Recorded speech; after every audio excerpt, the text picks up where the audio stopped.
Olá, pessoal! Vamos então para a correção? O primeiro exercício que nós temos nos diz assim: analise a situação a seguir para responder aos itens abaixo. Quantos tios receberam a mensagem de Páscoa? Isso é um problema matemático? Por quê? Primeiramente, pessoal, nós precisamos observar as imagens e raciocinar se vamos precisar desenvolver estratégias ou não, ok? Observando, já conseguimos perceber que nós temos ali 3 e-mails que são enviados por 3 pessoas diferentes, pelo Marcos, pelo João e pela Marta. Porém, a pessoa que irá receber esse e-mail está escrito como tio. Então, a impressão que nós temos é que é a mesma pessoa que vai receber esses e-mails. Ou pode ser que não, né? Essa pessoa foi cadastrada ali, registrada como tio e está o mesmo nome. Tá? Então, a prof colocou aqui a solução desse problema. Esse problema ele admite 3 soluções. Vamos imaginar que apenas um tio recebeu essa mensagem e que Marcos, João e Marta são irmãos ou primos. Então, seria só um tio recebendo. Teríamos opção também de 2 tios receberem a mensagem, já que poderia haver 2 irmãos ou primos, tá? Temos a opção também de 3 tios receberem a mensagem. Cada um enviou o e-mail a um tio diferente. Então, pessoal, o problema não nos deixa tanta informação assim para termos uma solução objetiva, ok? Então, esse problema admitiu 3 soluções, ok? O número 2 nos pergunta assim: o que caracteriza um problema matemático? Sempre que nós precisarmos usar estratégias para resolver algum tipo de exercício, é um problema matemático, né? Ele é um problema se precisar utilizar a estratégia para calcular. Então, lá no número 2, eu coloquei para vocês: um problema é uma situação que exige a criação de uma estratégia para resolvê-lo, ok? No número 3, nos perguntam assim: para resolver o problema proposto, quais foram os procedimentos que você utilizou? Então, pessoal, essa resposta é pessoal, vocês já devem ter resolvido isso antes, estão aqui agora corrigindo com a prof. Então, pode existir maneiras diversas de resolver esse problema, ok? No número 4, aparece assim: para evitar confusões com as mensagens de e-mail, que transformações você propõe para o texto? Também é uma resposta pessoal, mas a prof colocou aqui uma referência para vocês, ó. Uma possibilidade é cada sobrinho nomear o tio, colocar o nome do tio, né? Para o qual está sendo encaminhada a mensagem. Daí nós saberemos, né? Se são o mesmo tio ou não. Nessa parte pontilhada aqui, aparece assim pra gente: agora anote as conclusões da sua turma sobre os procedimentos necessários para resolver um problema. Pessoal, aquele vídeo que eu enviei na aula anterior, referente aos procedimentos essenciais para a resolução de um problema, devem ser repassados neste item, ok? Todos aqueles procedimentos facilitam a resolução de um problema, tá? Deixa a prof passar para outra página agora. Ó, agora é o exercício número 1 da página 489, tá? Agora vamos utilizar os procedimentos discutidos e resolver os problemas a seguir. O primeiro exercício que nós temos da UBMAP se chama assim: o álbum de figurinhas. Joãozinho comprou um álbum em que as figurinhas numeradas devem ser coladas em ordem crescente, começando na página 2 e terminando na página 61. Nas páginas pares, devem ser colocadas 5 figurinhas e nas ímpares, 6 figurinhas. No total, quantas figurinhas devem ser coladas no álbum? A primeira coisa que nós precisamos fazer é organizar essas informações que nós estamos vendo no texto, tá? Então, deixa a prof baixar aqui. Olha só como que eu organizei. Eu peguei todos os dados que eu encontrei e coloquei lá. Primeiro que tem que ser em ordem crescente, colar nas páginas de 2 a 61, pares, nas páginas pares 5 figurinhas e nas páginas ímpares 6 figurinhas. Então, na letra A, eu comecei resolvendo, colocando as páginas pares de 2 a 60, excluindo as ímpares. Eu pego 60 e divido por 2, eu encontro 30 páginas, ok? Já nas páginas ímpares, é o verso das pares. Então, é o mesmo tanto, 30 páginas, tá, pessoal?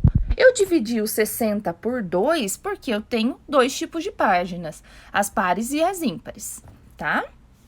Ali embaixo, agora eu coloquei 30 páginas vezes 5 figurinhas das pares, mais 30 páginas vezes 6 figurinhas ímpares. Quando nós temos esse tipo de expressão numérica, primeiro nós resolvemos a multiplicação e depois a soma. Ali encontrei 150 e na outra multiplicação 180. Por fim, eu efetuo a soma, 180 mais 150. Eu encontro como resposta, então, que serão coladas 330 figurinhas nesse álbum. Na letra B, nos perguntam assim: em qual página deve ser colada a figurinha de número 196? Bom, nós sabemos que temos 330 figurinhas. Só que eu quero saber a 196, qual vai ser a posição dessa figurinha? Então, olha lá como que nós vamos fazer. Para cada figurinha de duas páginas, uma par e outra ímpar, para cada conjunto de duas páginas, uma par e outra ímpar, colocaremos 6 mais 5, 11 figurinhas. Então, pensa, pessoal, com a prof. Se eu tenho uma página par e outra ímpar, nesse conjunto de uma par e uma ímpar, eu vou colar 11 figurinhas. Então, em cada conjunto de duas páginas, eu vou colar 11 figurinhas. Então, o que a prof fez? Pegou o 196, dividiu por 11, que são o número de grupinhos, de conjuntos que nós temos, tá? Que daí nós encontramos 17 resto 9. Então, a prof sintetizou essa resposta para vocês. Olha, a figurinha 196 está no conjunto 18º de páginas, ou seja, nas páginas 36 e 37. Por que eu utilizei o 18º? Porque a nossa divisão não é exata, tá? Ela tem um resto. Então, eu não utilizei a página 17, e sim a próxima, a 18ª.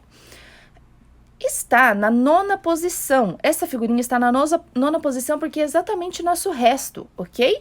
Dentre as 11 figurinhas. Então, as 11 figurinhas que eu tenho, 5 de um lado e 6 do outro, que é a ímpar, é na 9ª posição que vai estar essa minha figurinha. Como 5 figurinhas estão na página par, a figurinha de número 196 está na página ímpar. Logo, página 37. Ok, pessoal? Se necessário, pausem o vídeo para estar copiando a resolução. Na letra C, nos apresenta assim: para completar seu álbum, Joãozinho comprou muitos pacotes de figurinhas. Após colar a última figurinha que faltava, o número de figurinhas repetidas era 8 vezes maior, era 8 vezes o número de figurinhas coladas. Se o álbum custou R$20 e cada pacote com 5 figurinhas custou R$2, quanto o Joãozinho gastou para ter seu álbum completo? Bom, pessoal, é quase que um novo problema em uma questão, né? Nós temos bastante informações aí para calcular. Vou mostrar para vocês como que se faz. Olha lá, Joãozinho comprou então. Ele tem 330 coladas, mas 8 vezes o número de coladas são repetidas. Não foi isso que comentou no texto? Que 8 vezes o número das coladas são as repetidas. Então, 2.640 figurinhas foram repetidas. Então, ele somou. Eu somei ali o 330 mais o 2.640 das repetidas, ele comprou ao todo 2.970 figurinhas. Olha quantas figurinhas que ele comprou para utilizar somente 330, né? No texto também fala que cada pacotinho de figurinha contém 5 figurinhas. Logo, eu vou pegar esse número enorme de figurinhas, vou dividir por 5 para organizar em pacotinhos para saber quantos pacotes ele comprou. Nessa divisão, nós encontramos 594 pacotes, ok? Outra informação que nós temos no texto: cada pacote custou R$2. Logo, eu vou pegar todos aqueles pacotes, 594, multiplicar pelos R$2 para saber quanto que ele pagou ao todo nas figurinhas. Foram R$1.188 na compra de todas as figurinhas. Tá? Então, como resposta, nós temos que lembrar que ele pagou R$20 no álbum. Então, o Joãozinho gastou ao todo 20 mais 1.188, que deu R$1.208 para ter um álbum completo. Saiu um pouquinho caro esse álbum, né, pessoal? Vamos para a próxima agora. Número 2. Pessoal, esse número 2, ele é um pouco visual, tá? E acredito que tem muitos alunos que fizeram isso em uma outra atividade, quando nós estávamos presencialmente, recortaram essas pecinhas, fizeram aí numa folha extra para estar desenvolvendo. Então, não importa o que você fez, o importante é que você tenha lido, tenha tentado e tenha se esforçado, ok? Vamos ler juntos, então, para corrigir como que ficou aí essas questões. OBMEP, um quebra-cabeça diferente.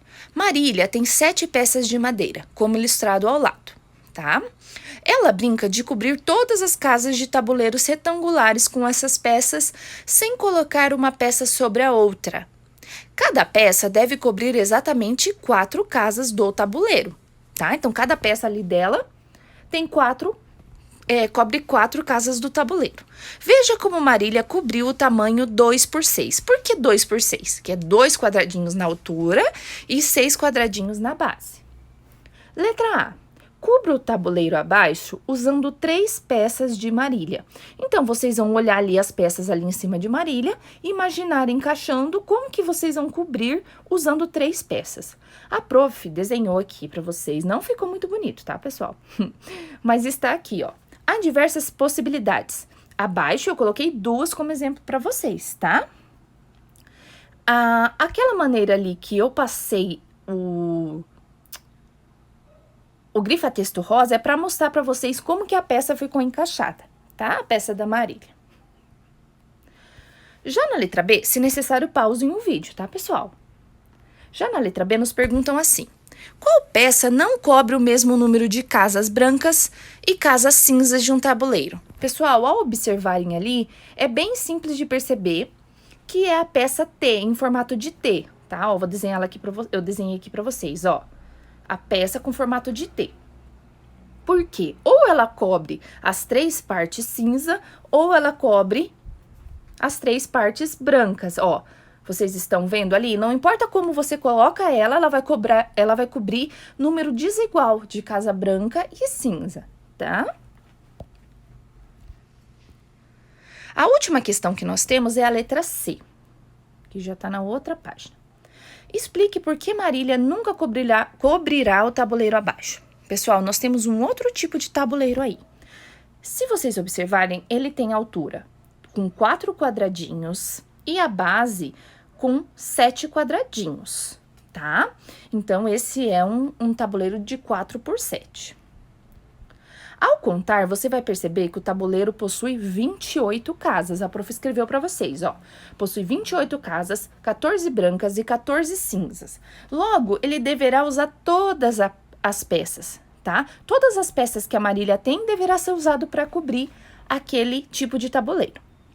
A peça no formato de T, lembra que a prof ali comentou com vocês? Cobre 3 casas brancas e uma cinza. Ou ela vai cobrir uma casa branca e 3 cinzas. As demais peças sempre cobrem 2 casas brancas e 2 casas cinzas, tá? Então, essas informações aí, nós já podemos observar ali nas peças que nós temos. Se necessário, pausem o vídeo para copiar, ok, pessoal? Continuação. Agora, nessa outra página, eu vou falar exatamente o que está perguntando o problema. Ó, ele já está dizendo pra gente que a Marília nunca cobrirá o tabuleiro com as peças que ela tem. Só que ela quer que, o exercício quer que nós provemos ali. Então, que nós devemos de alguma forma provar isso. Então, a prof colocou em forma de texto para vocês.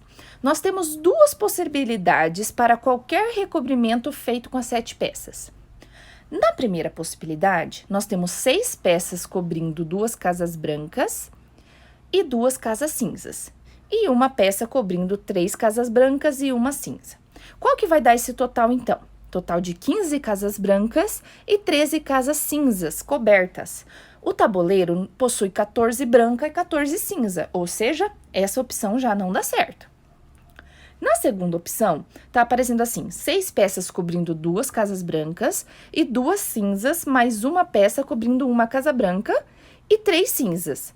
total de 13 casas brancas e 15 casas cinzas cobertas. Também não dá certo, pessoal, porque possui 14 brancas e 14 cinzas. Então, a conclusão que nós chegamos é que nenhuma das duas possibilidades é viável. É impossível cobrir com as 7 peças. Ok, pessoal? Essa última aí é um pouco mais extensa, mas se necessário, pause o vídeo para entendendo o que a prof colocou aí, beleza? Então, pessoal, bons estudos e até logo!